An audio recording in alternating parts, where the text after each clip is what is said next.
Let's get started. Did you know? Hurricanes are also called cyclones and typhoons, depending on where they occur.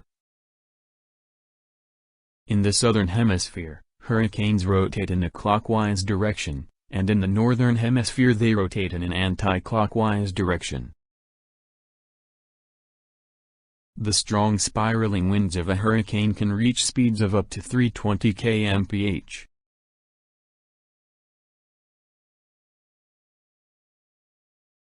Hurricanes are given names by the World Meteorological Organization. The largest hurricane on record is Typhoon Tip, which occurred in 1979 in the Northwest Pacific. That's all for now. For more such videos, subscribe to our channel and hit the bell icon to get the notifications.